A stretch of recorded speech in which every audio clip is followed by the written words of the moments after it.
Good evening. I would like to discuss the movie industry, the film industry. Currently, Hollywood is in a tumultuous period. Movie attendance is down, DVD sales are down, and the question is what should be done? What strategies should be pursued to best adapt to this environment? Business models have to change. This report tries to look for what opportunities exist in this new market with digital technology, IMAX, etc. At the same time, develop strategies to avoid the threats that are present in the market. Let's begin by talking about the industry itself, what it's made up of. In Hollywood, there are two sets of producers. There are the seven major producers: Disney, Fox, MMG, Paramount, Sony, Universal, and Warner Brothers. And then there are independent films. The major producers are based on economies of scale. They raise large funds. Sometimes movies cost up to $300 million. They have large operation budgets. And then they have large distribution chains which allow them to make back that money, which involves global, which involves digital, which involves movie releases, and with Disney, it's something like Disneyland. Independent films don't have that type of money.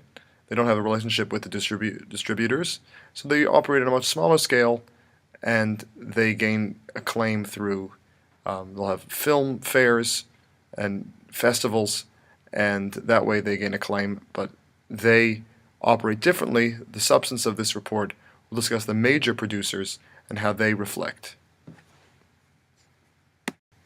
The global market is extremely important for Hollywood. About 70% of revenue for box office comes from the global market. As such, it's important to understand what's going on. Now, the U.S. market locally has had a decline in movie theater attendance. It's very saturated. And the same is true for several of the global markets.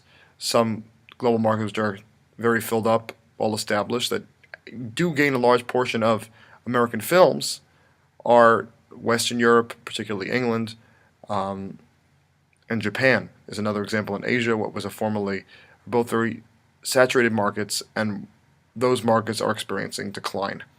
Developing markets, which provide more opportunity for films to expand their base and gain more revenue, are going on in Eastern Europe, particularly Russia, China, which deserves its own treatment, and in South America, Argentina, and the like. Those developing markets present more opportunity, but there are specific challenges, obviously, in any single global market. You have to be able to market your film to a global audience that they'll appreciate it. You have to deal with the regular political and legal barriers that exist from investing. A lot of times, local producers are supported by the government. And with China, there are specific questions about how to deal with the Chinese environment. Just because certain markets are saturated doesn't mean that they're still not crucial for the industry. Germany is still a very crucial part of the industry. It gets about 10% of the revenue of a film, but it is a saturated market that's experiencing a decline. Obviously, the U.S. market is important. So strategies need to be developed to deal with those markets. China presents a unique opportunity. Laws were passed in China that don't allow families to have more than one child. This is created what's known as the six-pocket syndrome, where six adults, meaning parents and two sets of grandparents, are all funneling their funds to one child. On average, a Chinese parent spends 40% of their income on a given child. This means that you have young people among the more higher middle class, or even regular middle class, who have a lot of spending money and are trying to get out of the house and do things. And the cinema has become a central part of Chinese courtship and Chinese culture. Therefore, it's a great opportunity for any market, especially Hollywood. China, though, has many difficulties involved with their market. There's severe censorship. The government doesn't allow all films to be shown. And there's a quota for foreign films. Foreign films, only 30 a year were allowed in. It's possible it's going to be extended to 44 soon. These issues are difficult, and sometimes it's hard to know how to best get something to pass a censor. It could be pulled off minutes before release, etc. There is discussion that the censorship may be lightening up currently. One of the ways to avoid the quota is to collaborate on the film with local Chinese producers. And another issue that has to be dealt with China is the local competition. Is that recently Hollywood has been losing shares in China, and that's because that local producers are getting better and the Chinese public is going for the more traditional films that relate better to them from the local distributors. Profitable for both saturated markets and non-saturated markets is IMAX.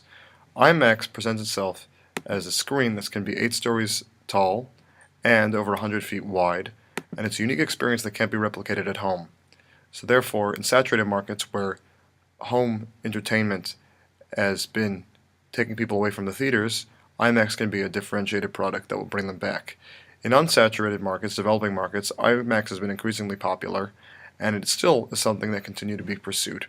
IMAX has several advantages: that it has affordable conversion costs. It only costs about $3 million to take a film and convert it to IMAX. Understanding that a budget by regular major production is easily over $100 million, $3 million is not too difficult. IMAX garners higher ticket prices, and IMAX can have movies make more money by, it's been proven, analysts shown, it brings higher attendance. 3D movies, on the other hand, have, even though originally did well, especially with Avatar, where over 90% came from 3D sales, recently they've been doing lackluster performance, and the understanding is that consumers are not willing to spend the extra money on most films for the added 3D benefit. It also is accessible at home, and you can have 3D movies there, so it doesn't really differentiate in the market. So overall, IMAX is a more pursuable technology for stability in the film industry. One of the other important distribution channels is home video distribution. Home video distribution, as you can see on the chart on the PowerPoint here, can occupy up to 40% of the revenue for a film. This has been extremely important for Hollywood. Since 2004, there's been a decline, though, in DVD hard copy sales, understood to come from the fact that people are just using the internet and using those avenues, streaming films, not interested in purchasing hard copies. In fact, Blockbuster, the famous chain of rental videos, actually declared bankruptcy recently and is closing up all its stores.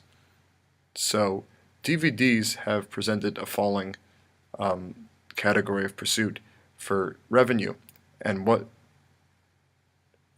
people have seen is that Blu-rays, a different type of disc, has actually been increasing, but that also is unlikely to last forever, because even though it is better of higher quality, that alone won't push the market. What we've seen is that digital HD, or digital copies of films with a high definition quality, is what really is pushing the industry. 2013, digital HD exceeded more than $1 billion for the first time, and it looks like that digital HD is changing the trend, because as of 2012, home distribution spending has finally gone up. Digital HD has literally redeemed the industry and put it back in a good place with a positive trend. It's changed the distribution channels. Now big companies can sell directly to the consumer online, digital copies, and brick and mortar stores like Target and Walmart are now offering digital copies for sale in addition. One of the major aspects of digital releases, started with Sony in 2011, is the concept of early release, of releasing a digital copy available before a DVD copy. Hollywood does this in order to gain consumer adoption, and for people who are not willing to wait for the DVDs, this increases impulsive spending. Despite early releases being profitable, cinemas are against them because it ends up causing them to lose revenue from theater attendants, people who instead bought the digital copy. This has created a conflict between the different distribution channels. One way to deal with this is having collaborative offerings where a ticket is sold at the theater and contains within it for a higher price, like $50, and you're able to go and buy a digital copy later. You're entitled to one. Understanding the industry, the following recommendations are suggested.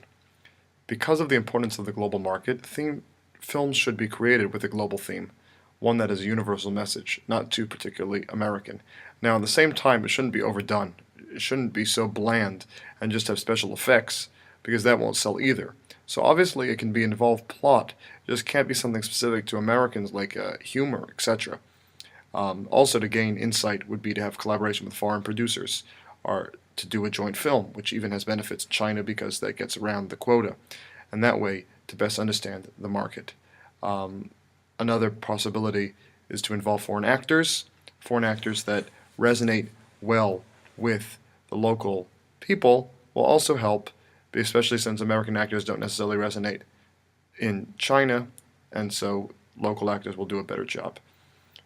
For the Chinese, also specifically, it's important because it's become the largest market in the world in the next 10 years to develop a foothold there, even with all the difficulties. Hollywood should attempt, either through collaboration or on their own, to make a film that will specifically gain acceptance in China, which could have one with lower levels of a lower rating so that it would get beyond the censorship, something that attracts a younger audience, as China does with IMAX, 3D, all the things which are going well in China, all to be able to establish a presence in China and develop relationships so to be able to hope to get larger quotas in and get a foothold for when the market is well established. In addition to this, something which is just helpful for our markets, which is mentioned, is the IMAX technology. IMAX continues to fund and provide for established markets, and it also is a source of revenue in newer markets that won't change. Films, it's not too expensive to go and make a film IMAX capable. Concerning the home entertainment distribution, digital HD obviously is the future of the industry. This does not just take care of problems in the home market. Overall, this is likely to be the thing that Hollywood will have to apply themselves fully to as the market trends even lower for movie theater attendance. This will become the big revenue share for Hollywood. So obviously this becomes very important. Part of the decisions that have to be made is that how to collaborate with the theaters or not. Originally, it makes sense to collaborate with them and to offer the tickets, regular tickets, plus the digital release. As this becomes more of the norm accepted in the industry, producers will have more power to go and release digital films as they wish. It makes sense to also release digital films in international markets and to provide an early release possibly in an international market which will not be having a theatrical release till later. That also could make sense. Fox tried that. Another option is in China specifically, where they have the largest amount of internet users, to offer digital HD. It is a new technology, so there's a lot of options available. But the most important thing to understand with all these is collaboration between departments. The different distribution channels have had a set way of operating for years, and having the early digital releases completely changes that. So different departments need to be in touch with each other about the best ways to do it, and it has to be a bit of trial and error to see the best way to work to get the best revenue between the movie theater and the digital and the international. All in all, there is great promise for the industry. It just needs to be carefully managed, and new strategies have to be developed.